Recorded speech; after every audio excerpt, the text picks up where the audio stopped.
Mount Hood had always felt like one of those safe places. It was close enough to home in Eugene to feel familiar, but far enough into the wilderness that it offered the kind of quiet you couldn't get in the city. Nate and I had driven up there for day hikes before, packed lunches, scenic views, a quick reset from normal life. But we'd never stayed overnight, never gone deep into the parts of the forest where the trail signs stopped showing up. When we saw the listing for the cabin, it felt like the perfect way to disappear for a few days. The ad described it as rustic, off-grid, surrounded by forest, with no neighbors for miles. The pictures were few, just a couple blurry shots of a small wooden structure half hidden by trees. It was cheap, almost too cheap, but we didn't ask too many questions. The owner only communicated through email. Short responses, just directions, and a vague promise that everything we'd need would be there. His last message included a warning. We'd lose all cell service after Odendron. That sounded perfect to us at the time. No calls, no work emails, no distractions. Just the two of us and the woods. We packed light, just enough food for a couple nights, warm clothes, flashlights, a small camp stove in case the wood-burning one didn't work. The drive was easy until we passed government camp. From there, the roads narrowed, the signs got more faded, and eventually we were on a dirt track so overgrown with weeds and low branches that we had to roll up the windows to stop them from whipping our faces. The path curved endlessly, going deeper into thick woods that didn't look like they'd been disturbed in years. After almost an hour of crawling forward in the car, we stopped. The road narrowed too much to drive any farther. We pulled over next to a cluster of thick, old-growth trees and got out. It was dead quiet. No wind. No birds. We had to walk the last stretch with our bags slung over our shoulders, stepping over roots and mud, pushing past saplings and hanging moss. When we saw the cabin, I remember my stomach tightening a little. I don't know why. It wasn't scary at first. Just wrong somehow. It looked even older than in the pictures. Heavy logs made up the walls, with moss climbing up from the earth halfway to the windows. The glass was dark, smeared with years of grime and maybe soot. There was a pump out front, rusted and leaning slightly to one side. The wooden steps to the porch creaked under our weight. Nate looked back at me, trying to be upbeat, keys in hand. When he opened the door, the air hit us immediately, damp, old, earthy, like wet bark and forgotten spaces. It wasn't filthy inside, but it didn't feel lived in either. Everything was wood chairs, a table, a wide old stove that smelled faintly of smoke. Heavy blankets were folded over the backs of chairs. On the table was a leather guest book, warped and spotted with mold. I flipped through it, pages sticking together. The most recent entry was dated July 1991. It was just a single sentence. Enjoy your stay.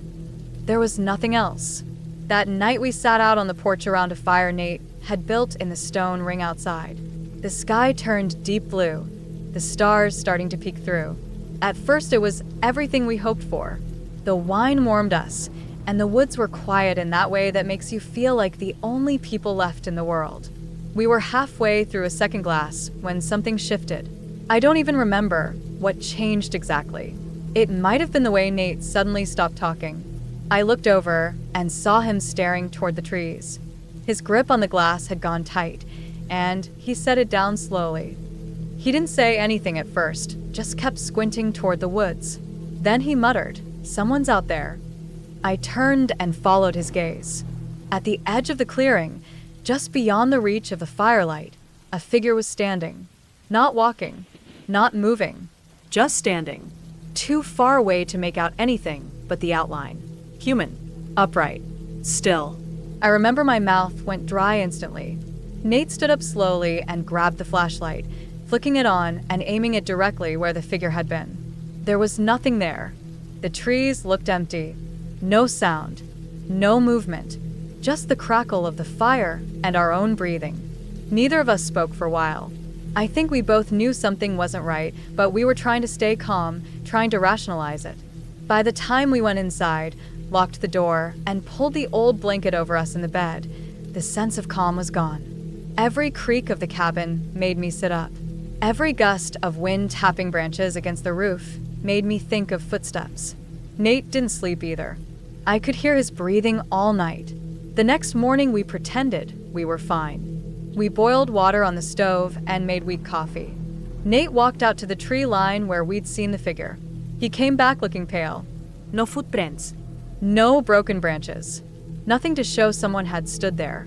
We kept ourselves busy during the day, hiking small loops around the area, always staying within sight of the cabin. We didn't talk about the night before. That afternoon, we came across something strange.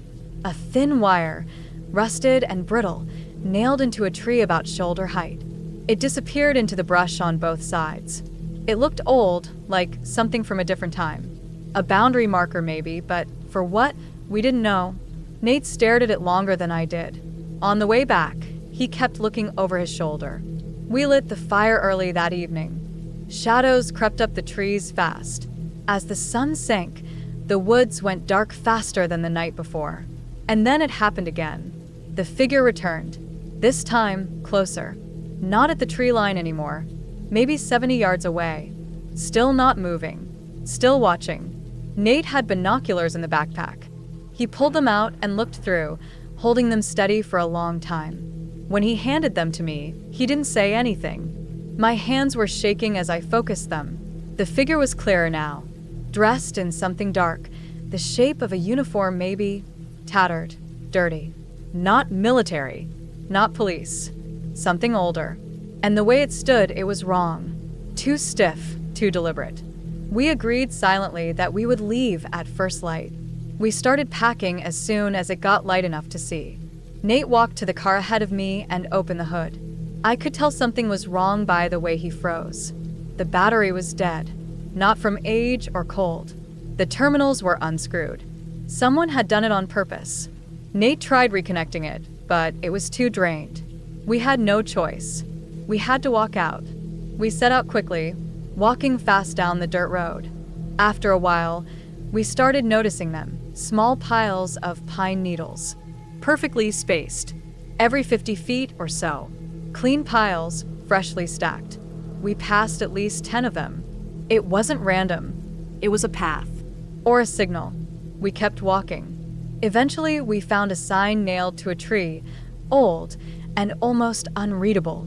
It said, "Do not trespass. Property of U.S. Forest Service. Site 17A." Neither of us had heard of that before. We stood there staring at it, trying to decide what to do. In the end, we turned back. Something about the sign felt wrong. It wasn't on any maps. The forest felt like it was closing in. That night back in the cabin, we didn't sleep. We heard scratching along the walls. Slow, dragging sounds. At one point, Nate looked out the side window and saw footprints in the dirt. Fresh ones. They led away from the house, heels deep like someone had stood there for a while. On the windowsill was an old Forest Service badge. Rusted. Placed there carefully. At dawn, we ran. We moved fast, barely stopping. Eventually, we saw headlights. A truck. Forest Service logo on the side. We sprinted toward it, waving our arms. The man who stepped out looked like he'd seen things. He didn't smile, just asked if we were lost. We told him about the cabin, the figure, the badge. He listened quietly, then told us the truth. The cabin hadn't been rented in over 30 years. It was condemned in 1992. A ranger named Jenkins had killed a couple he thought were trespassing, then killed himself. The site was never reopened. The badge matched the man from the photo he showed us.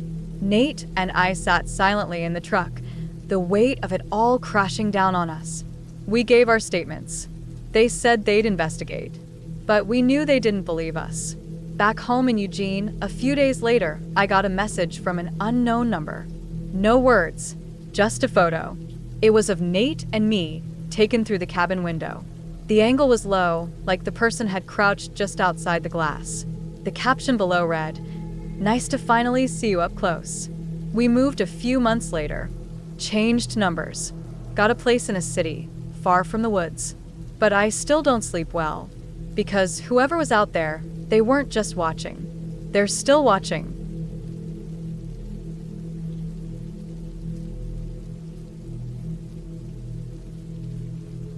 A few years ago, I decided to rent a cabin deep in the woods of northern Michigan. I had just finished a long, exhausting work contract and needed time to breathe.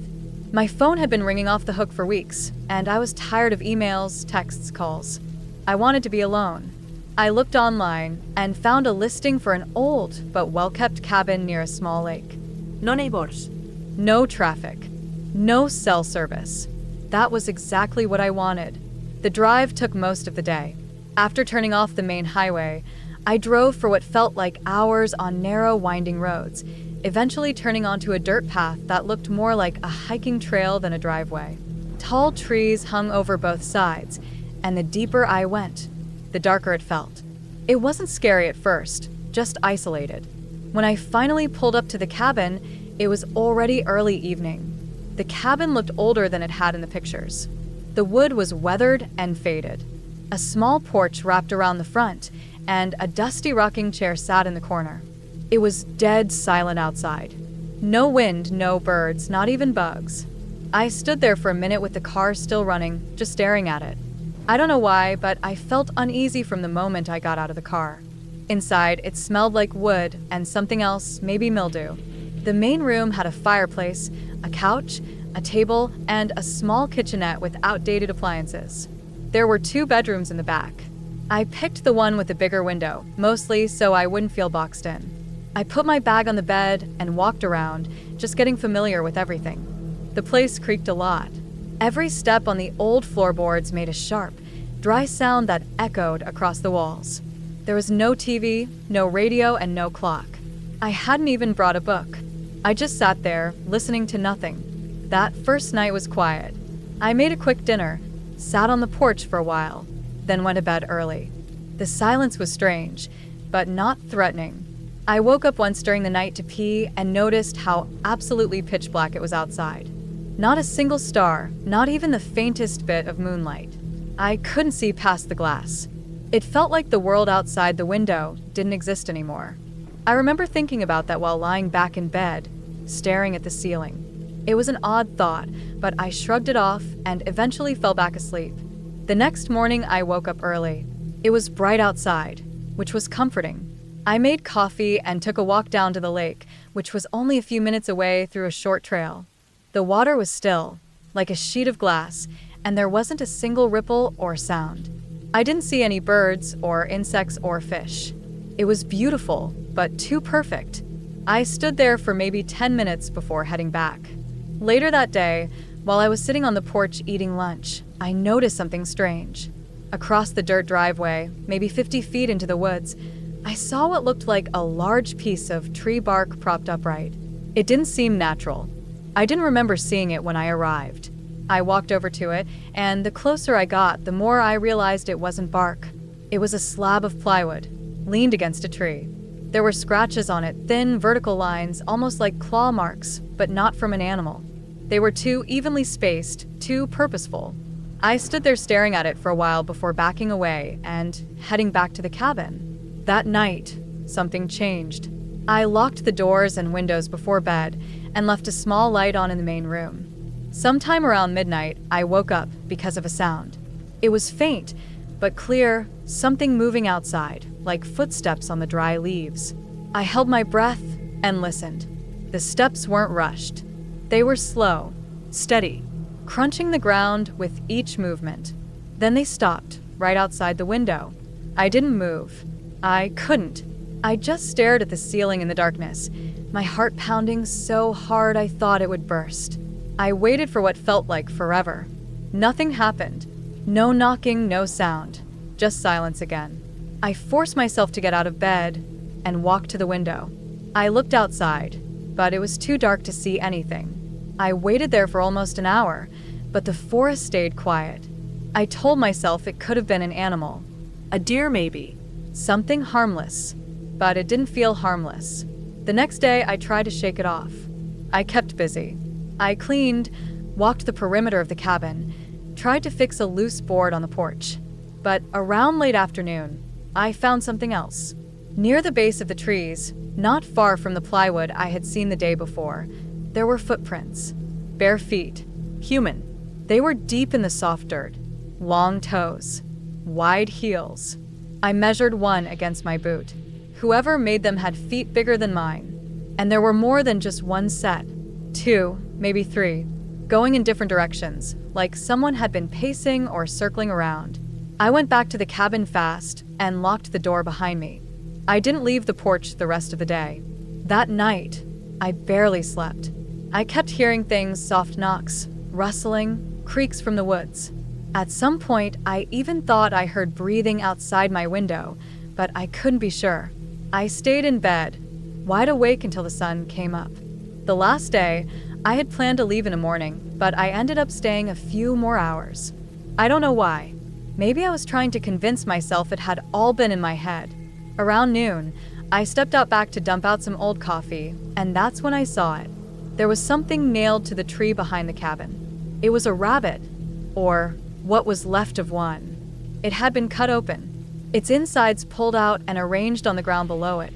Not eaten, arranged, in a shape almost like a circle. There was no blood on the ground. It had been cleaned. I froze. My stomach dropped. That wasn't nature. That wasn't random. Someone had done that. And they had done it right behind the cabin while I was inside, probably while I was sleeping. I went inside, locked the door, grabbed my keys, and packed everything up in 5 minutes. I didn't care if I left anything behind. I ran out to my car, and as I backed up the dirt road, I swear I saw someone in the trees to the left.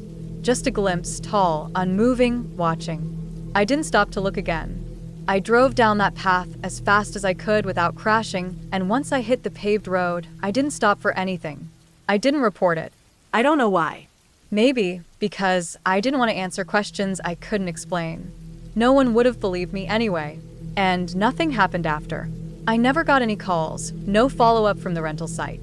I just left a short review and moved on. But every so often, I still wake up in the middle of the night with that feeling again, that stillness, that silence, that thick dark pressing against the windows. I don't go on solo trips anymore. I don't rent remote cabins. I don't go into the woods alone. I don't need to, because I know what's out there now, and I don't want to ever be near it again.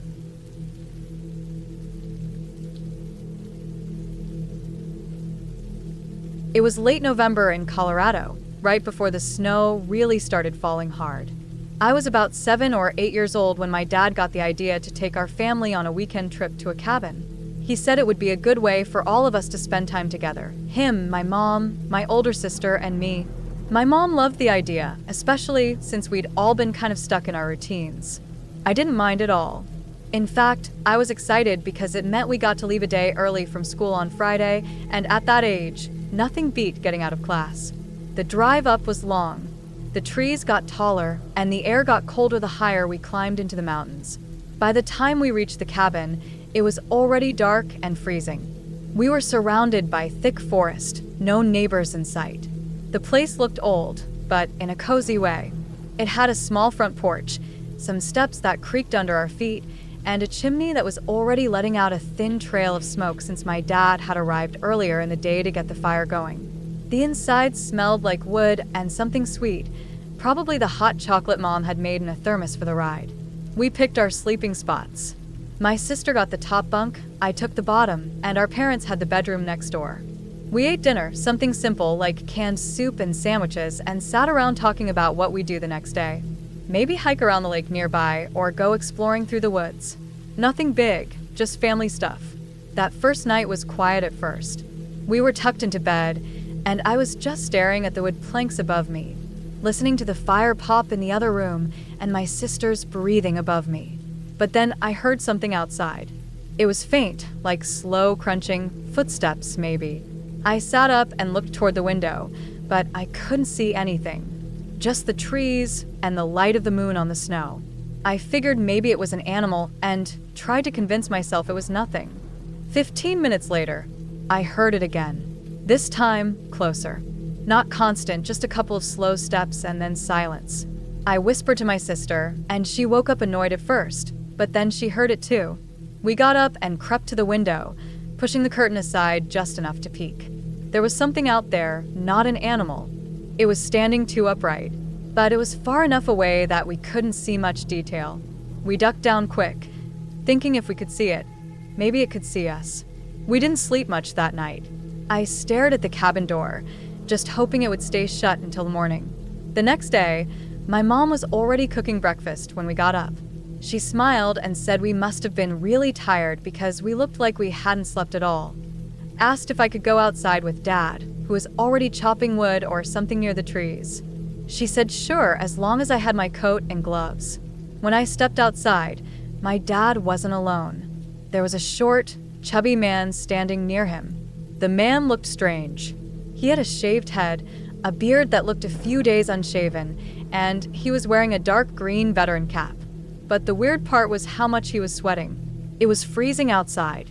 I mean, I had 2 layers on and still felt cold, but this guy was red in the face and beads of sweat were running down the sides of his head. My dad introduced me, and the guy said his name was Patrick. I said hello. He smiled wide, too wide, and his eyes stayed on me just a little too long. I didn't like it.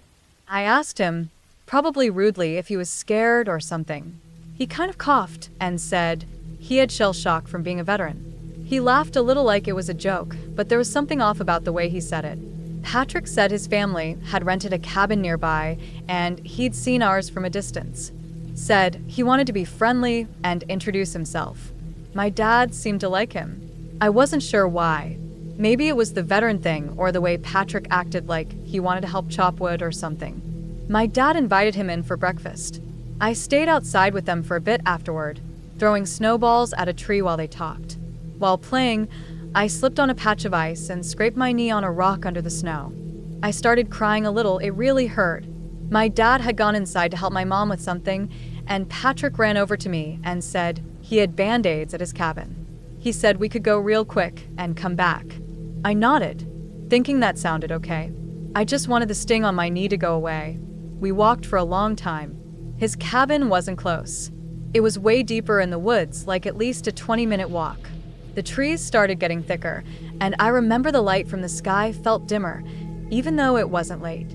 When we got there, I noticed something right away. There were no lights on, no sounds, no signs of anyone else being there. He told me to go in first. I did. Inside, it was dark and smelled weird. Not bad, just off. The kind of smell you notice when someone's lived in a place for too long without really cleaning it. I asked where his family was, and he didn't answer. He acted like he didn't hear me. Then he locked the door. I remember the sound of that lock so clearly. It echoed in my ears, and my chest got tight. He said he'd grab a Band-Aid and walked into the kitchen. I didn't know what to do, so I just stood there. He came back and handed it to me, told me to sit down so he could put it on. I sat down because I didn't know what else to do. As he put it on my leg, he rubbed up and down with his other hand and said something like, "You're a muscular kid. I like that." I didn't know what that meant, but I knew I didn't like how he said it. I stood up fast and said I felt better and needed to go back. He kept smiling and told me to stay and eat. I didn't know how to say no. The door was locked, and I didn't want to make him mad. He asked how much I weighed, and I guessed around 70 pounds.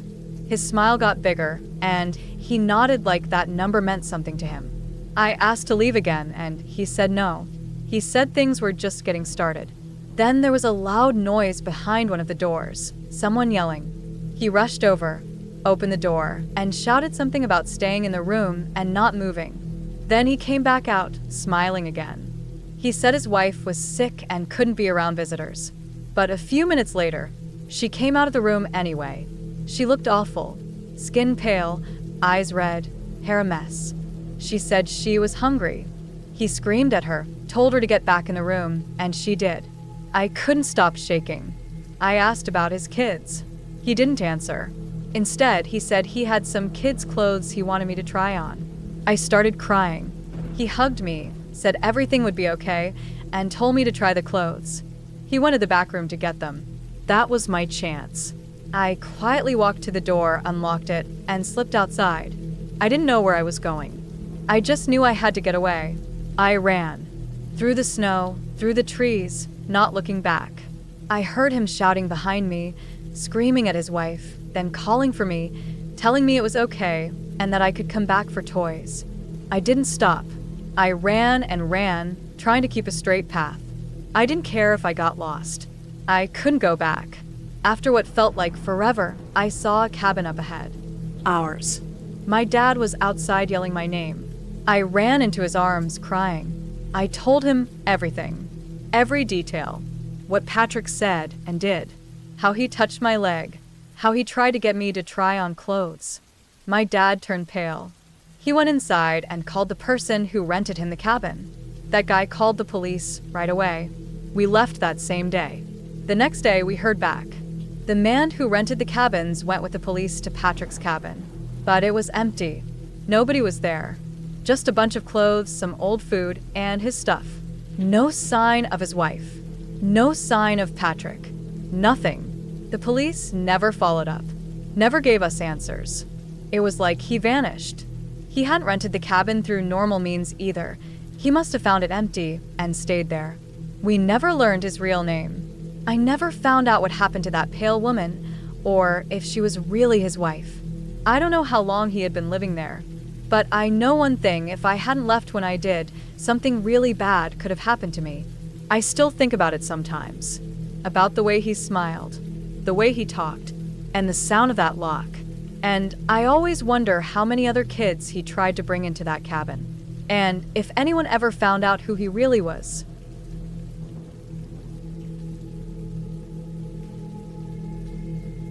This is a true story. Every time I tell it, people stop what they're doing and just stare. I don't know why it still feels surreal when I think back on it, but it does. It happened in the summer of 2020, when the world was still strange and half shut down. My friends Alex, Violet, and I were dying to get out of the city. After months of being cooped up indoors, we were going stir-crazy. Cabin fever had eaten its way into our brains. We were all working from home, barely seeing anyone, and the stress of the pandemic just kept building. We started talking about taking a trip somewhere isolated, somewhere surrounded by nature. Something where we could get away from the noise and the fear and just breathe for a while. We picked a mountainous state, I won't say which one, and made plans to spend about a week camping and hiking at a few different locations. Nothing fancy, just some fresh air and space. One night, for fun, we decided to book a cabin instead of sleeping in tents. It felt like a nice break in the middle of the trip. The one we found was next to an old fire tower that people could sometimes visit. It was cheap, looked clean from the pictures, and was completely secluded. It was the only building anywhere near the top of a mountain, and the idea of having a place all to ourselves felt exciting. We imagined loud music, stupid games, and being as obnoxious as we wanted without having to worry about anyone complaining. In the weeks before we left, Violet brought up the idea of bringing acid. It wasn't new for us. We'd tripped together a couple of times before in controlled environments, and it always felt manageable and kind of bonding. She brought a full sheet with her, tucked into her bag the morning we left. I remember backing the car out of my driveway, watching the road blur by, and just feeling this deep unease in my stomach, like a heaviness that I couldn't shake. I told them I didn't want to do acid that night. Not in a place we didn't know. Not that far away from help. Violet got really upset. Alex tried to play peacekeeper, but the argument got bad enough that we almost turned back home. Still, I stood my ground. I couldn't explain it, but everything in my body was saying no. Eventually, the tension settled, and we kept driving. The road to the cabin was rough. It was barely a road, just a winding, cracked path through the trees, all uphill, no signs, no guardrails. No other cabins. No campsites. Just one long, winding road that led to the top. We didn't pass a single car coming down, and there was nowhere to turn off. We had no clue how long it had been since the last people had stayed there. The cabin itself was a small wooden structure just a few yards away from the base of the fire tower. The tower was old and metal, with a staircase spiraling up to the lookout deck. We unpacked quickly and lit a fire outside to stay warm. It was early evening, but the sun was dropping fast, and the shadows between the trees made everything feel a little too dark already. The air up there was thin and crisp, and there was a stillness that made the crackling of the fire sound unnaturally loud. As night fell, we heard the sound of an engine. That was the first time I remember the three of us looking at each other in silence. Then headlights appeared on the road below. weaving up toward us.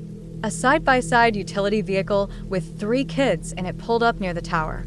They gave us a wave, smiled, then climbed the tower.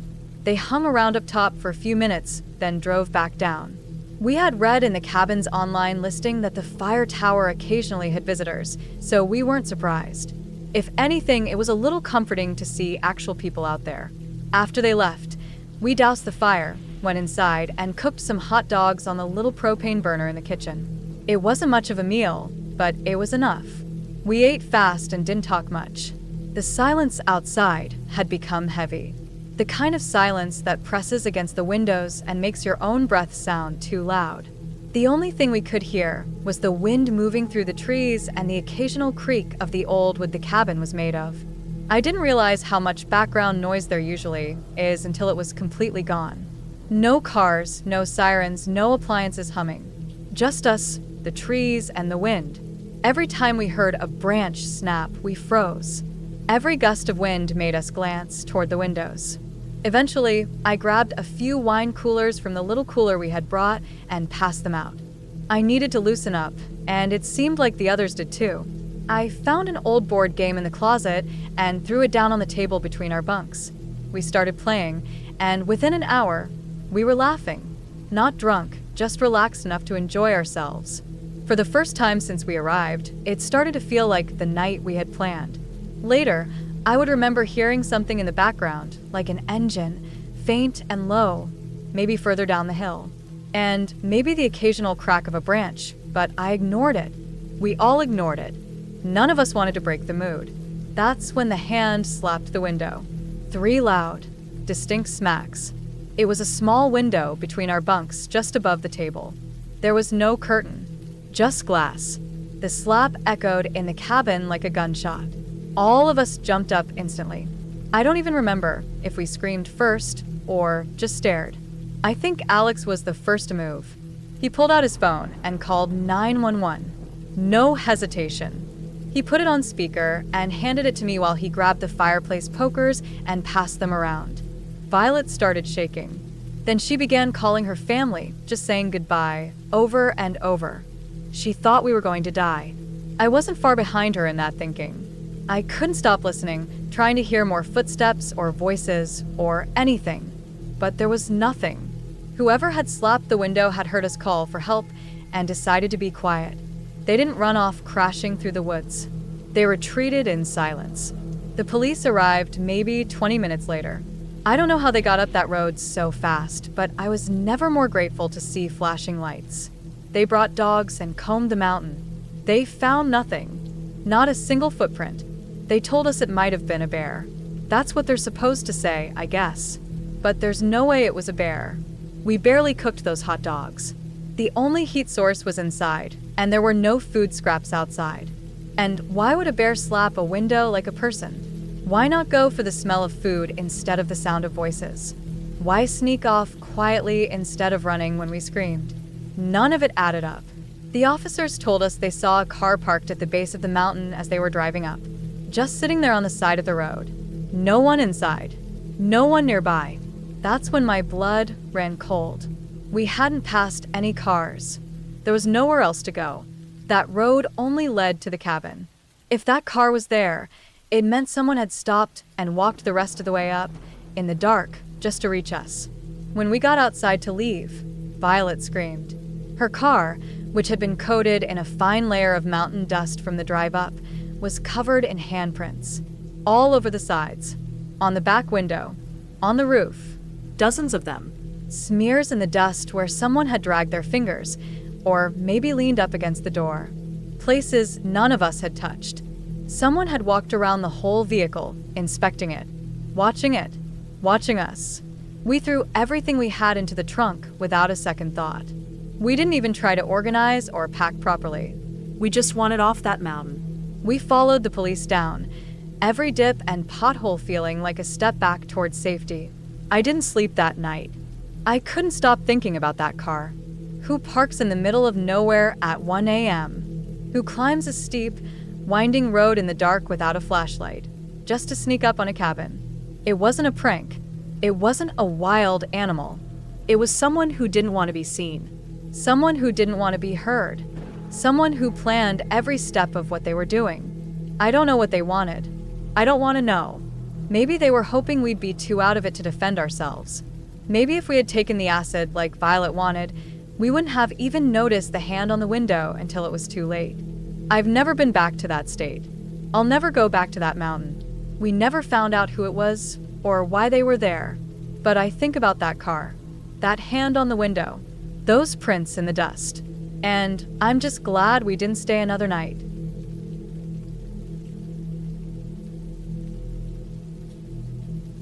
It's been 6 months since David died. Half a year of silence that felt louder than anything I'd ever known. Not the kind of silence where there's peace or space to think.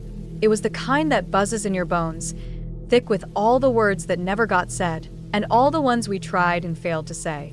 Chloe and I had barely spoken since the funeral. When we did, it felt like talking through a wall of static. David used to be the bridge between us. When he was around, he made everything easier. He had this way of laughing that disarmed everyone.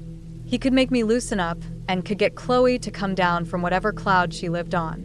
With him gone, it was like two pieces of a puzzle that used to fit just barely now couldn't even sit in the same box. I booked the cabin because I thought maybe we needed something neutral. Not our childhood home. Not my apartment filled with blueprints and coffee cups. And not her messy studio filled with sculptures and charcoal sketches. Just something away from all of it. The Ozark National Forest seemed like a good idea when I clicked confirm on the booking. Somewhere honest. Quiet. Maybe in the woods. Away from cell signals and memory triggers. We could start again. The road to the cabin was a winding, narrow thing, and the last stretch was barely passable. My sedan creaked over every bump. The red dirt kicked up behind us in long, dry plumes. Trees arched overhead, thick old oaks and hickories. They blocked out most of the afternoon light, so even though it was just after 4, everything looked dim and green and close. I gripped the wheel tighter than I needed to. My eyes scanned the woods even though I didn't know what I was looking for. The GPS had lost signal 10 minutes ago, so I was relying on a set of printed directions the owner emailed me. A novelty these days. Chloe sat beside me, sketchbook on her lap, headphones in her ears. She hadn't looked up since we left the highway 2 hours ago. "Are we there yet?" she asked, her voice flat. She didn't pull out her earbuds. "Almost," I said. I tried to sound light. He said to look for a carved sign, still water. The cabin appeared suddenly, like it had been hiding until the last second. It sat in a rough clearing surrounded by trees that looked older than anything I'd ever seen. The building itself was small, smaller than the pictures made it seem. Dark logs stacked tight, chinked with crumbly gray mortar. It looked like it had been there forever. It didn't feel like someone built it. It felt like it had grown there. I got out of the car and walked a slow circle around it, my mind ticking away, roof slope, drainage issues, foundation. I couldn't help it. That's how my brain worked. Inside, the place smelled like smoke and wet wood. There was only one room, open and dark, with a stone fireplace that took up most of one wall. A tiny kitchen area in one corner, a couple of beds built into the walls, and a round wooden table in the middle. No TV, no microwave, no distractions. The windows were small and deep set, and the door creaked like something out of an old movie. I said, "Well, it's authentic," and ran a hand over the rough wood mantel. Chloe finally looked up. Her eyes, so much like David's, took in the room. She smiled a little, a faint thing, and whispered, "It's perfect." That first day was fine. We hiked one of the trails nearby, a 5-mile loop, mostly uphill. It was hot and steep and quiet. We didn't talk much, but we didn't fight either. At the top, there was a lookout point with a view that stretched across rolling green hills and valleys. She sat there, sketching the trees. For the first time since he died, I didn't feel like I was suffocating. That night, we made tea and sat on the porch. I expected the forest to be alive with sound, bugs, owls, whatever else lived out here, but around sunset, everything stopped. It was like someone hit mute on the whole world. No crickets. No wind. Nothing. Just this heavy, dense stillness. I tried to brush it off. The second night it happened again. The stillness came earlier and heavier.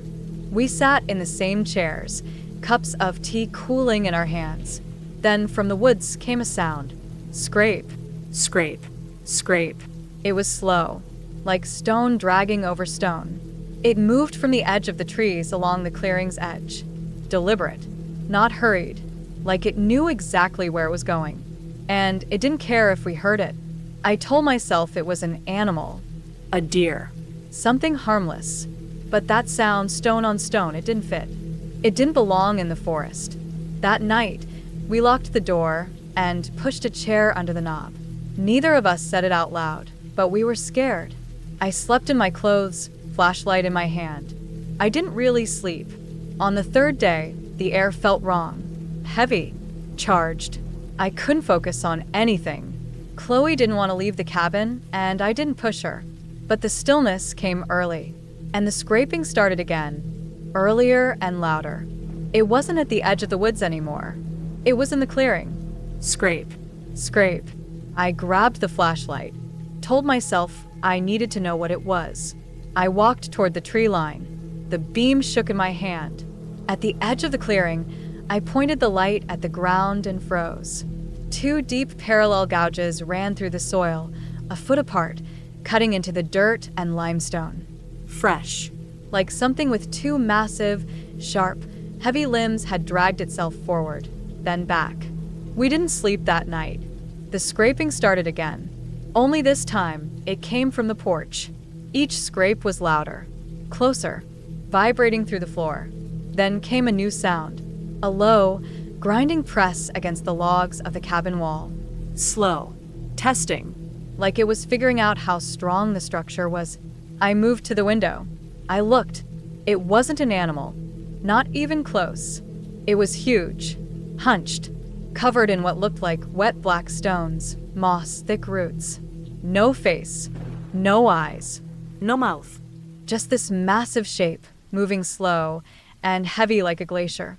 One of its limbs, a thick, jagged piece of rock, dragged across the wood. Deliberate, like it was thinking. I backed away. Then it moved to the door. The first push was soft, just enough to make the hinges groan. Then harder. Wood cracked. Dust fell from the beams. Chloe remembered something. The map. There was a fire tower miles away. The old logging trail ran from near our cabin out to it. If we could get there, we'd be high off the ground, visible, maybe even reachable by radio. We used the noise at the front door to cover our escape. The kitchen window was stuck, but we forced it open. Chloe went out first. Then I followed. We didn't look back. We ran. The forest was pitch black. We tripped. Fell. Got back up. I twisted my ankle. Sharp pain lanced up my leg, but I didn't stop. We found the trail by luck. 2 faint grooves in the earth, mostly overgrown. But they were there. We followed them. For hours, we ran. And then we saw it. A shape against the early dawn sky. Thin and metal. The fire tower. We climbed. The steps groaned. One slipped under me. I nearly fell, but we reached the top. We got inside, and we waited. The sun rose, and with it came the sounds of the forest. Birds, wind, insects. It was the most beautiful noise I'd ever heard. That day, we made the decision. We weren't going back to the cabin. Not for our things. Not for the car.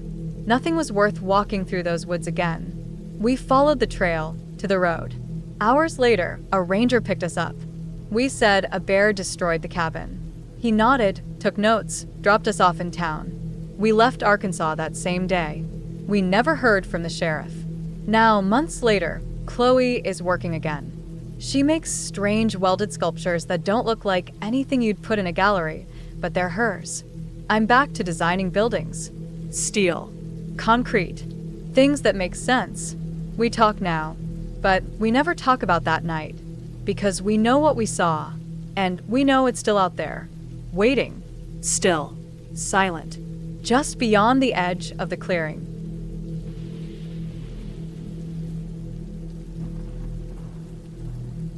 I was 11 when this happened. My older sister Ariel was 14, and my younger sister Belle was 8. My dad was a freelance programmer, and while he made good money from big projects, he was drowning in debt. Over 500,000, I remember hearing once. My mom wasn't any better at managing money, so we didn't get to do the things other families did. We never had family vacations to Disney or flights to beaches. Our vacations usually meant visiting a relative's house, sleeping on a couch, and being told not to touch anything. But that one week, things were different. Dad had just wrapped up a major project for some company. He didn't tell us the details, he never did, but it was clear the paycheck had been a big one. We were celebrating that night at home. He bought a few frozen pizzas, root beer, and rented a scary movie, Final Destination. He loved horror movies, especially the ones that freaked us out. I didn't want to admit how much I liked them too, even if they kept me up at night. The movie was just getting to one of the more intense parts when the phone rang. Dad went to get it in the kitchen. We kept watching, but Belle, who was never great with scary stuff, paused the movie and grabbed Duchess, our dog, pulling her onto the couch for protection. A few minutes later, Dad came back with Mom, and they both had weird looks on their faces. Then they told us we were going on a weekend trip. Apparently, the client he'd worked for owned a cabin by a lake in the mountains and had offered it to Dad for almost nothing. They called it a thank you gift. It was already Thursday night, so Mom went into a whirlwind of packing. She was tossing clothes into bags, barking orders, and digging through drawers for sunscreen and bug spray. We didn't even get to finish the movie. The next day, Friday, we left right after school. It was about a 2.5-hour drive through winding roads that made Belle feel sick and turned Ariel's face into a permanent scowl. It was already getting dark when we finally pulled up to the cabin. The place was a single-story, long ranch-style house with wood paneling and a stone chimney.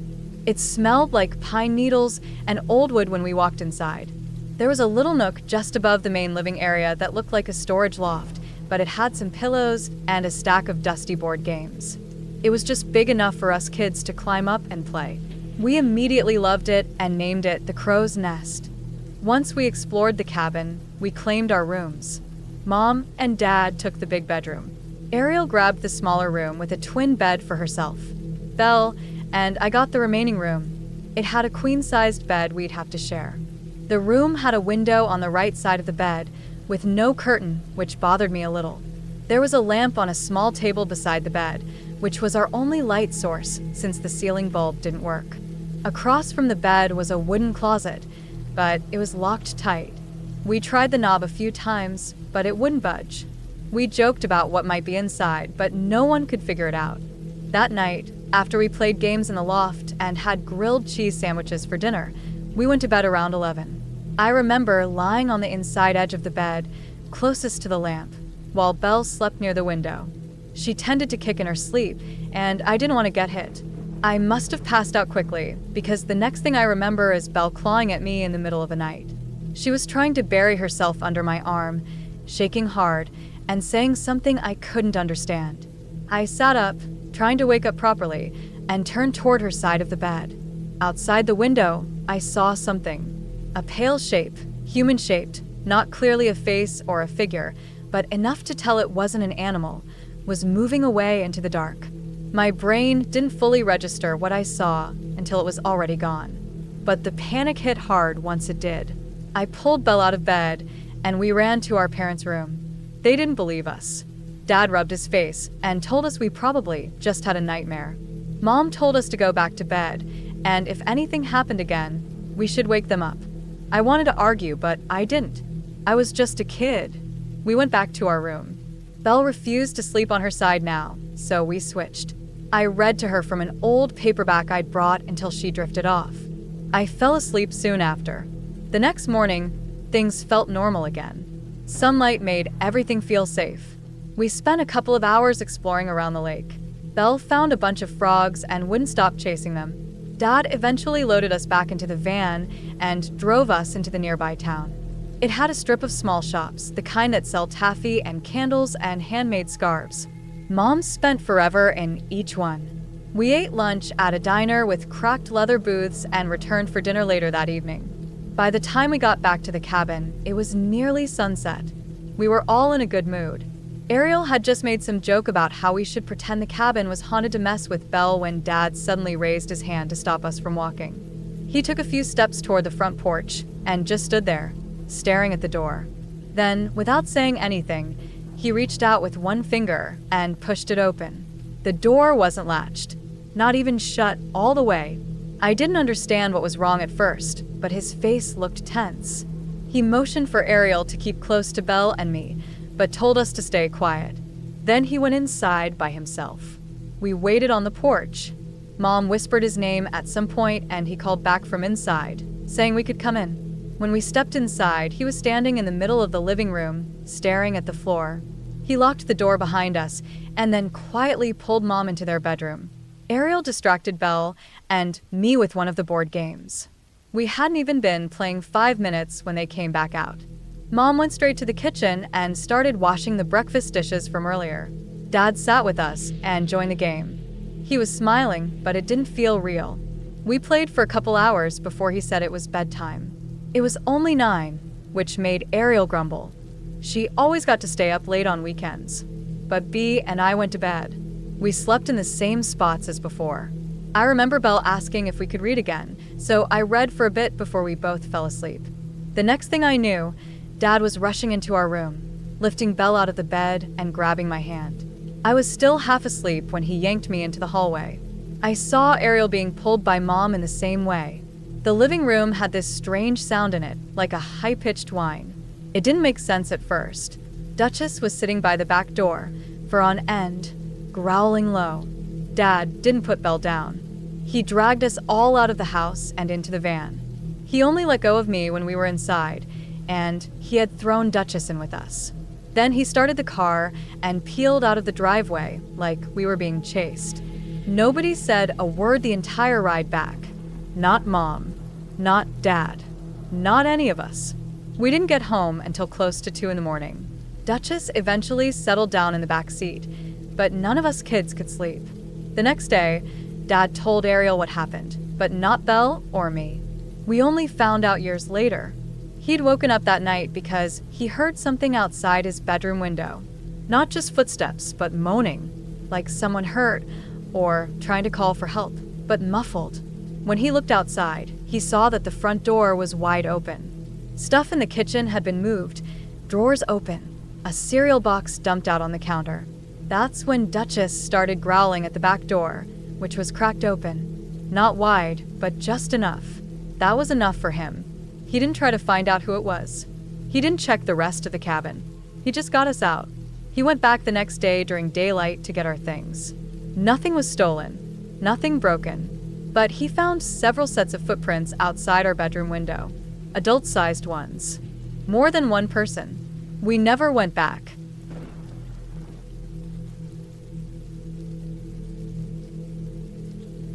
A couple of years ago, my friend Kate asked me to go with her to a party.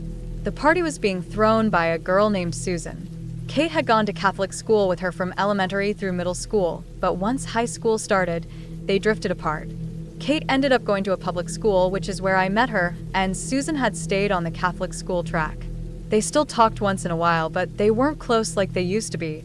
I guess that's why Kate brought me along, probably, so she wouldn't feel so out of place around Susan's new circle of friends.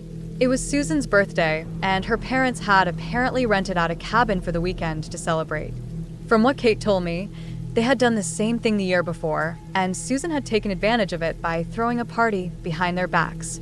That party had been a hit, so this year she decided to do it again. Kate seemed excited about it, but I was a little more hesitant. I didn't know anyone except Kate, and I didn't have the kind of outgoing personality that made it easy to jump into a new group of people. I figured I'd hang close to Kate, have a few drinks, and make the best of it. I also couldn't ignore the horror movie vibes. Teenagers partying in a cabin in the woods, far from town, in the dead of winter. It practically screamed disaster. Kate and I even joked about it on the drive there. We arrived a little after 8 p.m., and it was already pitch black outside. The road getting there was narrow and surrounded by trees, the kind that looked like they'd swallow you whole if you wandered off the shoulder. When we pulled up to the cabin, there were a few cars already parked out front, but not many. We had to use our phone flashlights just to find the walkway up to the front door. The snow on the ground hadn't been shoveled, so we had to trudge through several inches of it, and the cold wind didn't help. Inside, the place looked normal enough. It was warm, the lights were low, music was playing, and there were already at least 20 people mingling around. Susan greeted Kate like they were still best friends, and I got introduced briefly, but then everyone went back to doing their own thing. The cabin had that old wood-paneled interior, a big stone fireplace, though it wasn't lit, and thick curtains drawn over all the windows. A long table in the corner was crowded with bottles and solo cups, and the smell of cheap alcohol hung heavy in the air. For the first hour or so, everything was pretty uneventful. Kate and I stuck together, occasionally making awkward small talk with strangers. We found a couch to sit on for a bit, and I people-watched while sipping a warm beer someone handed me. What I started noticing, though, was this weird divide in the party. There seemed to be two groups. The ones who were clearly Susan's Catholic school friends, dressed kind of preppy, acting overly polite, laughing a little too loud. And then this other group. They were louder, rougher around the edges, and clearly more into drinking than mingling. There was one guy who caught my attention. He had the name of the city we lived in tattooed across his neck in big, messy letters. Kate and I exchanged glances when we saw it. We weren't laughing exactly, but it gave off this vibe that maybe he was trying a little too hard to seem tough. Still, we couldn't help but wonder if he might actually be dangerous. The whole group he came with had that energy, like they weren't there to celebrate a birthday, but just to get drunk and stir things up. At some point, I guess tension started rising. I didn't catch the beginning of it, but from what I gathered later, that rougher group had shown up without bringing anything, no drinks, no food, and were just going through everyone else's stuff. People started whispering that one of them might be on probation, and someone else said Susan hadn't even invited all of them, just the one girl, who brought the rest along. The plan to get them to leave was weirdly simple. One of the Catholic school guys announced that a ranger or caretaker, or someone like that was going to be driving by the cabin soon, checking for cars and noise complaints. He made it sound official, like if there were too many people or cars, someone could get into serious trouble. It worked, surprisingly. The group grumbled a bit, but they left. There were about 5 guys and 1 girl. I remember feeling relieved. The tension in the room dropped, and people started laughing again.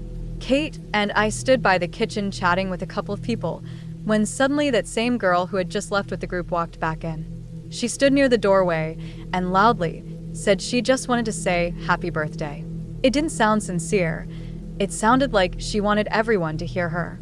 Before anyone could even process what was happening, we heard a loud crashing sound from the back of the cabin. It was a window, then another, then yelling. Someone shouted something about people trying to get back in. Glass was breaking, people were screaming, and everything dissolved into chaos. I just stood there, frozen. Kate grabbed my arm and pulled me toward the front of the cabin, away from the noise. I couldn't even think. All I remember was someone yelling that at least one of the guys had a gun. That's when it felt real. All the joking about horror movies disappeared in an instant. Most of us stayed inside the main room, too afraid to go anywhere else. A couple of guys went outside to see what was happening, but they came back quickly and said the group had taken off. Apparently, they didn't actually come inside, just broke the windows and screamed threats before running off into the woods. Still, nobody wanted to take any chances. People started packing up and leaving soon after that. I remember 3 girls who had originally planned to stay the night. They had their sleeping bags and backpacks piled in their arms and were heading out the front door when a scream echoed through the trees. All 3 of them jumped and practically sprinted back inside. It turned out the scream was just a new girl arriving. She'd seen her friend outside and screamed in excitement. That kind of summed up the whole night. Too much tension, not enough sense. One of the girls started crying after that. It was just too much. Kate and I stayed behind for a while longer. Susan was clearly shaken, and we didn't want to leave her alone. Most of the people were gone by then, just a handful stuck around, planning to spend the night in sleeping bags and on couches. Around 2 a.m., we finally left. We debated calling the cops, but nobody wanted to get in trouble. There had been a lot of underage drinking, and Susan was terrified her parents would find out. She said she'd just lie about how the windows got broken, blame it on a tree branch or a deer or something. The drive back was dead silent. Kate and I were both on edge, replaying everything in our heads. I kept staring out the window, half expecting to see someone standing by the road. But we didn't. Nothing happened after that. The group never came back, and nobody got hurt. But it stuck with me. Not because of what actually happened, although it was scary, but because it could have been worse. Way worse. There were a lot of what ifs. What if someone had a gun and used it? What if someone had gotten too drunk to react in time? What if Susan's parents had walked in during the chaos? It was one of those nights where you look back and realize how close everything came to going horribly wrong. And even though we laughed about it later, there was still this part of me that couldn't shake the feeling that something about that night wasn't just a bad experience.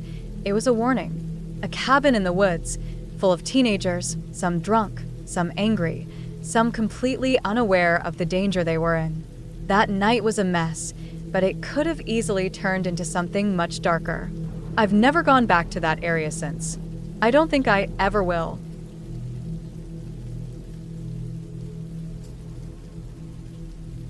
My friend Lily has a cabin on a lake in Washington. It's tucked back in the trees, about a 10-minute drive from the nearest town, and surrounded by dense forest with only a few other cabins nearby, most of them only used in the summer. That year, we were 15. Lily had invited me and her cousin Evan to spend a week with her at the cabin during the summer. It had been a great few days, sunny, quiet, the kind of peaceful that makes you forget about phones and clocks and everything else. We swam, went canoeing, played board games when it rained, and fished in the lake almost every evening. It was the kind of summer break you think about when you're older and wish you could relive. On our last night, like we had done the previous evenings, we grabbed our fishing gear and walked to the lake. The path to the lake was a short 5-minute walk from the cabin. It started as a small paved trail where people jogged or walked their dogs during the day. It had a few wooden benches along the way and connected to another trail that led to a more public beach. But we never went to that beach. Instead, we went to our own quiet little spot, a secluded, hard-to-reach part of the shoreline with no official trail to it. To get there, we had to veer off the main path, climb over a log, push through some brush, and then go down a steep hill that was slippery with pine needles and rocks. It was easier going down than up. Coming back meant using our hands and feet to climb the steep incline. But the spot was beautiful. No other people, just the sound of water lapping against the rocks and trees rustling above us. That evening, we got there around 7. The sun was just starting to dip behind the tree line, casting long shadows across the lake. The air was cooler than it had been all day, but still warm enough to sit comfortably. We didn't catch much that night, just a couple small fish we tossed back. Mostly we just sat on a log near the water, talking about school and summer and whatever random things came up. None of us had our phones with us. I remember feeling calm, like the kind of quiet you don't even realize you needed until you're in it. At some point, maybe around 8:30, I looked around and realized how dark it had gotten. It wasn't pitch black, but it was definitely darker than I had expected. The lake had this odd way of making time feel like it moved slower, or maybe just made you forget to check the time at all. I told Lily and Evan that we should probably head back. They agreed, and we packed up our gear, bait box, rods, the small cooler with snacks, and started heading up the hill. It was harder in the dark. I slipped once and caught myself with my knee, getting it covered in dirt and leaves. We didn't talk much as we climbed, which I remember now as feeling kind of strange. Usually someone would be joking or complaining, but this time it was just quiet. Maybe we were all just tired. When we reached the trail again, I made a comment about how creepy it felt at night. I half joked that it felt like something out of a scary movie. That's when Evan decided to make it worse. He started talking about a story he'd read about mountain men from the 60s, some kind of weird cult that supposedly lived in the woods and did awful things to hikers and campers. He said they were murderers and that people still talked about seeing them every now and then. I didn't believe him, obviously, but I still told him to shut up. The way he told the story was too casual, and in the dark, it stuck with me more than I wanted it to. Then, out of nowhere, Evan stopped. He was ahead of us by just a few steps and suddenly froze. At first, I thought he was messing with us again, but when I saw his face, I knew he wasn't playing. He looked genuinely scared. Lily told him to stop being stupid and kept walking, so I followed her, but then Evan grabbed both of our arms, hard, and made us look where he was looking. I didn't see anything at first, just trees and shadows. But as my eyes adjusted, I saw what he had seen. There was a man, or at least it looked like a man. He was big, tall, broad shoulders, wearing what looked like dark, dirty clothes. He was stumbling a little as he walked, slowly, but definitely toward us. He wasn't calling out or waving or anything like that. Just walking, staggering, straight in our direction from the woods to the side of the trail. At first, I thought maybe he was drunk or hurt, but something about the way he moved didn't sit right. There was no flashlight, no sign he had been hiking, no backpack. Just this silent figure moving through the trees like he knew exactly where we were. We all panicked. We didn't say a word. We just turned and ran. The rest of the climb was steep, and we were practically crawling to get up the hill. I slipped again and cut my hand on a rock, but I didn't stop. I looked back once, and I saw him again. He was closer, definitely moving faster than he had been before. Not running exactly, but quicker than before. I don't think he said a single word, just moved toward us with his arms swinging stiffly by his sides. We finally got to the top and sprinted the last stretch of trail. The trees opened up near the road that ran in front of the cabin, and I remember my lungs burning and my heart pounding so hard I could barely think. We didn't stop until we were at the front porch. We dropped our stuff on the deck and realized the front door was locked. Lily and Evan immediately started banging out the family's secret knock. It was this complicated rhythm they used to make sure it was someone they knew at the door. I stood with my back to the woods, just staring, expecting to see the man come out of the trees at any second. But nothing came. Nobody followed. Lily's uncle opened the door and let us in. All three of us were out of breath and borderline hysterical. We told the adults everything. Her uncle and mom said it was probably just a hiker or someone who got lost, but none of us believed that. It didn't feel like that. It didn't feel like someone who wanted help. It felt wrong. Off. That night, Lily and I went downstairs to the walkout basement where we slept. It wasn't creepy. There were big windows and a door to the backyard, almost like another floor of the house. We were still a bit shaken, but it felt safer with everyone home. We got into pajamas and tried to calm down, talking quietly about how maybe we had just scared ourselves. Then we heard it. The knock. The exact same family knock. That complicated rhythm. But it wasn't on the door upstairs. It was at the window. We froze. Neither of us said a word. The window was just a few feet from the bunk beds. We didn't dare look. We just sat there, wide-eyed, listening. Then it happened again. Same rhythm, but this time a little faster.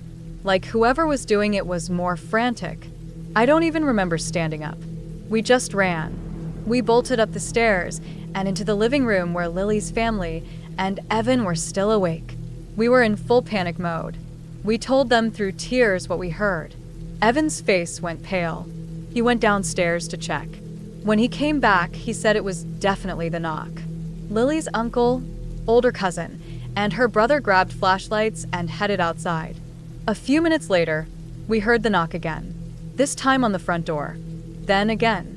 It happened 3 times before Lily's uncle came back inside and called the police. The knocks stopped shortly after the call. No more windows. No more doors. When the police arrived, they searched the area around the cabin with their flashlights. They didn't find anyone. We told them everything. The man on the trail, the knocking, the window. The officer said it was probably just someone trying to scare us. But what stuck with me the most was that knock. It wasn't something you could guess. It was weirdly specific, and someone outside had repeated it perfectly. We didn't sleep much that night. All 3 of us ended up sleeping in the living room together, lights on. Every sound outside made me flinch. The next morning, we packed up early and left. That was the last time I ever stayed at that cabin. Lily went back with her family the next summer, but I couldn't do it. I still think about that knock. Whoever it was, they weren't lost. They weren't drunk. They weren't confused. They were trying to get in.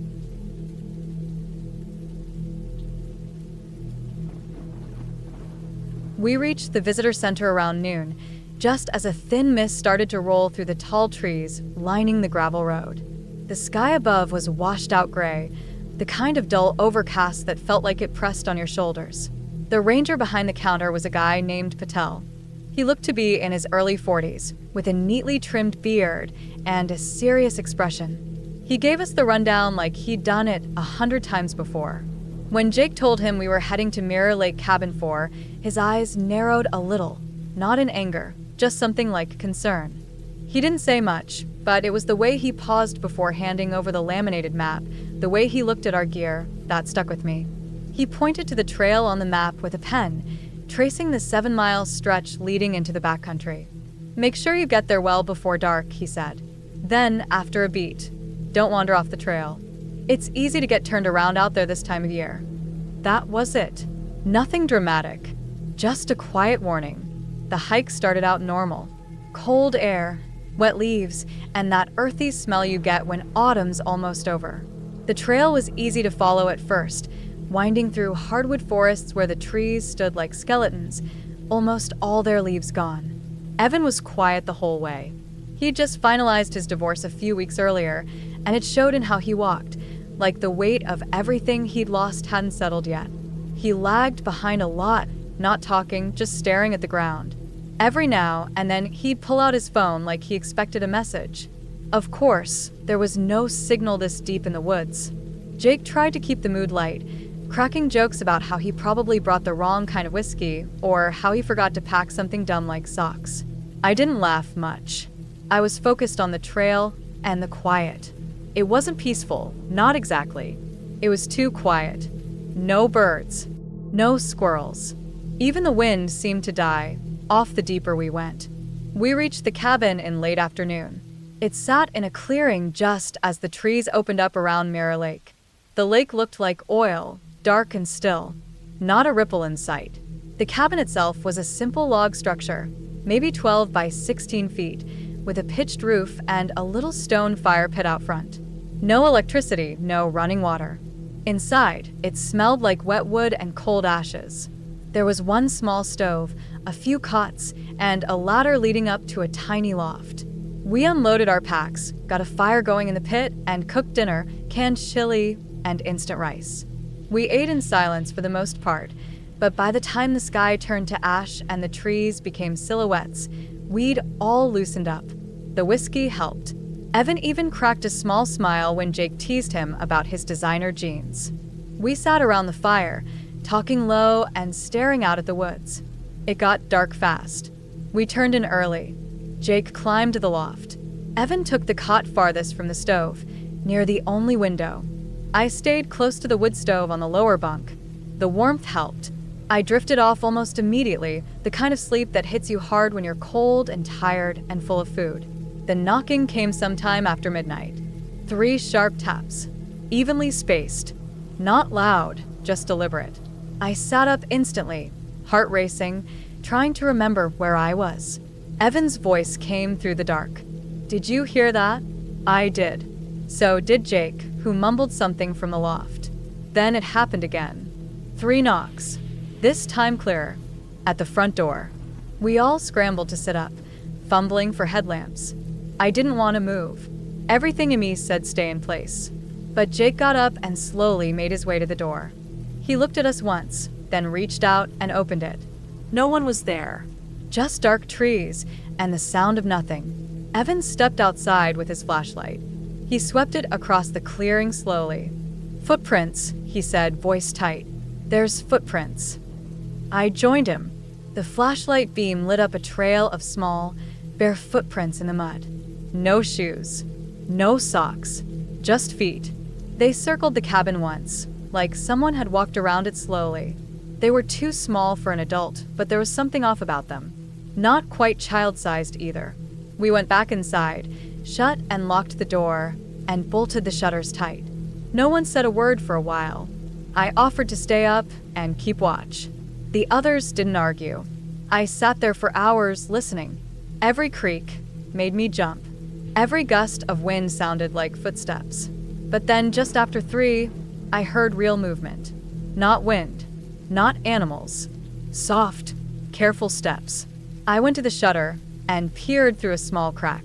There was a figure, 30 yards away, just standing there at the edge of the clearing. Thin. Still. Human but wrong somehow. Like it didn't breathe. Like it was waiting. I didn't tell the others. I couldn't. Morning finally came. We ate cold granola bars and drank instant coffee. No one talked about the footprints or the figure. But I knew I hadn't imagined it. We stepped outside when the light was strong enough to feel safe. The footprints were still there, only now there were more of them. Dozens. All around the cabin. All small. All barefoot. Some wove between trees, others overlapped. It was no prank.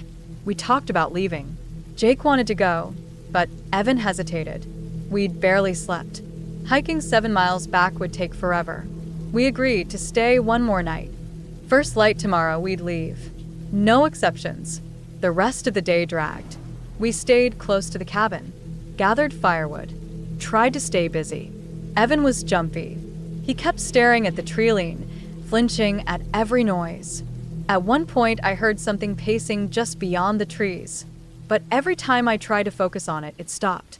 By nightfall, we were on edge. We lit the fire early, but it didn't help. The darkness came fast, heavier than the night before. Jake locked the door. Evan stood near the stove, arms crossed tightly. The knocking started just after sunset, but it wasn't like before. It came from all sides of the cabin at once. Multiple knocks, different rhythms, sometimes in unison, sometimes not, like a dozen people tapping on the walls. I moved to the window again, opened the shutter just enough. I saw them, 3 figures, standing at the tree-line, evenly spaced, perfectly still. My chest tightened. Then something hit the window hard, a handprint, mud smeared across the glass. Evan lost it, said he had to go to the outhouse. I begged him to wait. He didn't listen. He grabbed a flashlight and ran out. We watched the light bounce as he disappeared into the dark. 10 minutes passed. No sound. No movement. Jake finally went after him. I followed close behind. We reached the outhouse. No Evan. Just his flashlight on the ground. Still on. No struggle. No blood. Just gone. Tracks led away from the outhouse into the woods. Barefoot again. Same size. We went back inside.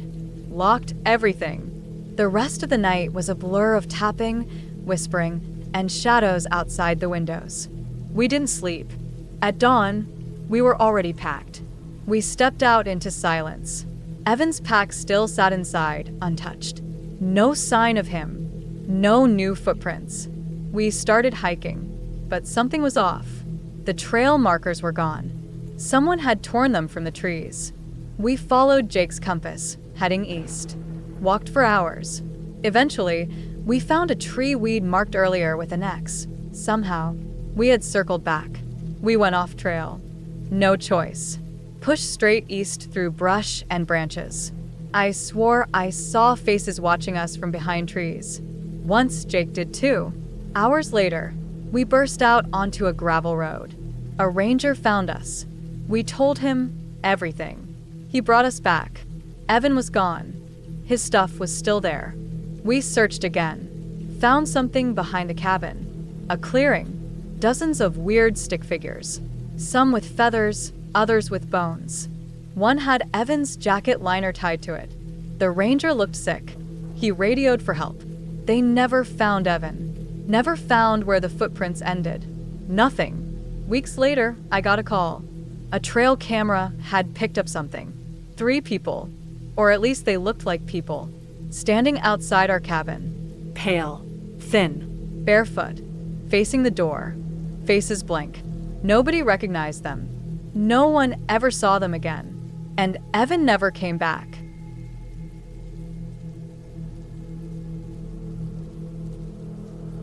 I had the annual fishing trip. It was the one thing that mattered most. After Mom died, it became our thing, me and Dad. A quiet agreement we never had to talk about. 1 week a year, we left the city behind. No phones. No work, no school, No noise. just the 2 of us and the river. That was the deal. Usually, that meant loading up the old Ford Ranger and driving out to the Russian River Ferry, finding a crowded spot along the bank with every other guy in the state trying to get their limit. Elbow to elbow, rod to rod. But this year was different. For my 17th birthday, a last hurrah before senior year came down like a weight. Dad surprised me. He booked a fly-in cabin on the Upper Kenai. No roads, no people. Just us. A log cabin and one of the most powerful salmon rivers in the world. I still remember the way my chest tightened when he told me. The excitement was something deeper than just fishing. It was the idea that he still wanted this with me, even now, even after everything. The flight in was on a de Havilland Beaver, one of those old-school bush planes with the pontoons. The pilot was an older guy, maybe in his 60s, didn't talk much. But he flew like he was part of the landscape. The view below us was endless. Green hills and dark valleys rolled out in all directions, stitched together with fingers of blue water and silver glinting streams. The Kenai cut through it all like a ribbon of turquoise. It looked unreal, like someone had spilled paint across the land. When we landed, it was like gliding down onto glass. The plane touched the water, skimmed across it, and slowed to a gentle stop. The pilot helped us off, waved once, and took off again. And then we were alone. The cabin stood just back from the river's edge, dark logs stacked with tight corners, and a wide porch that stood on short stilts above the soft earth. The door creaked on old hinges, and inside was a single room with 2 bunks, a wood stove, and a rough wooden table. Everything smelled of pine and old smoke. I stood in the middle of it and just breathed. It was perfect. The first day was the kind of day you don't get more than a few times in your life. The sun was out, but the air was cool and clean. The river's cold bite hit us right through our waders as we stepped into the current. It was fast, strong. You had to plant your feet and feel the bottom with your toes, always aware of what could knock you down. Dad stood beside me, pointing out the seams in the current where the sockeye might rest. He still had the same calm, patient tone like he was teaching me for the first time. And we were good. Whether it was skill or luck, we hit our limit by the afternoon. The fish were strong, silver with flashes of red along their sides, and they fought like they wanted to pull us under. By the time we were done, my arms ached and my fingers were numb, but I felt more alive than I had in months. That night, we cooked our catch on the cast iron skillet over the stove. The cabin filled with the smell of sizzling fish, with smoke and the faint, sweet burn of the whiskey Dad let me taste. He didn't say much, just handed me the flask and nodded. It burned my throat and made my chest feel warm. I remember thinking, I'll remember this forever. The fire burned low, and the cabin fell into a soft orange glow. We each settled into our bunks. I could hear the river, muted through the logs, a constant sound like the world breathing. That was when the fog rolled in. It didn't drift. It moved. Thick, white, like milk spilling between the trees. The air felt colder, heavier. I pulled the blanket tighter around my shoulders and tried to sleep. Then I heard it. Tap, tap, top. It was light, faint, but clear. 3 steady taps on the wall facing the river. My eyes opened and I listened. At first, I thought it was a tree limb. A spruce stood near that side. Maybe the wind had picked up. But the sound was too regular, too intentional. I sat up. The fire was down to embers, casting long shadows. Across from me, Dad was already awake. He hadn't moved, but his head was up, turned toward the wall. He wasn't looking at it. He was listening. He got up quietly, walked to the door, and slowly unlatched it. He cracked it open an inch. Cold air flowed in, sharp and damp. The fog outside was solid white. No sound. No movement. The tapping stopped the second he opened the door. He stood there for a long time, then shut it and relatched it. We didn't say a word. The next night, it happened again. Same time. Same sound. Again on the 3rd night. No marks on the wall. No footprints in the dirt. Nothing. Just the sound. And then nothing. On the 4th day, we hiked down river to a gravel bar where the water slowed a little. It was wide and quiet. The fishing was slow, but I didn't care. I let my line drift and snagged something under the water. I cursed, thinking it was a log. I waded in carefully and reached down. I grabbed something hard and heavy. I pulled it out. It wasn't a log. It was a lure. A primitive one, 5 inches long, carved from yellowed bone into a fish shape. It smelled faintly of old rot. The line was thick, like braided animal sinew, dried hard as leather. The hook was obsidian, black, glossy, and flaked to a sharp edge. It looked ancient, and it looked used. I showed Dad. He took it, turned it in his hand, then dropped it like it burned. "Leave it," he said, his voice tight. "Leave it here." That night, the fog came earlier. It was so thick you couldn't see the edge of the porch. We stood outside, listening to the river. Then we saw him. He was standing waist deep in the current, in the fast water where no one could stand. He was tall, too tall. Gaunt. His limbs too long. His head was dark and oval, no face, no features. He didn't move, just stood there, the water raging around him. Then his arm came up. There was a flick of movement and something shot from his wrist, a line. It flew like a dart, hit the water 20 yards downstream, and came back fast. A salmon was impaled on the end. It writhed and twisted. He didn't reel it in. He just held it. Then his head turned. Slowly. Wrongly. It turned too far, too smooth, like it wasn't attached the way it should be. And it faced us. There were no eyes, no mouth, just blackness. But I knew it saw us. It looked right into me. It didn't move. It just stared. Then it turned and disappeared into the fog. Back inside, Dad packed fast. No talk, just action. I followed, stuffing gear into my day pack, hands shaking. Then the knocks started. Not taps. Knocks. On the door. Then the back wall. Then the roof. Fast. Heavy. Like something circling. Then a new sound came. A clicking. Like pebbles snapping underwater. It wasn't loud, but it was everywhere. Then came the scrape. Something dragged slowly down the front of the cabin. Then the wooden bar on the door began to tremble. Creak. Creak. It was going to break. Dad moved. Hust. He didn't look at the door. He looked at the window. Then he punched it. Shattered the glass with his blanket-wrapped fist. Cleared the frame and shoved me through. I landed hard, pack thumping into my spine. He was right behind me. Then we ran. Not fast. Not loud, but steady. Upriver. Into the trees. The fog swallowed us. The sound followed. Splash. Splash.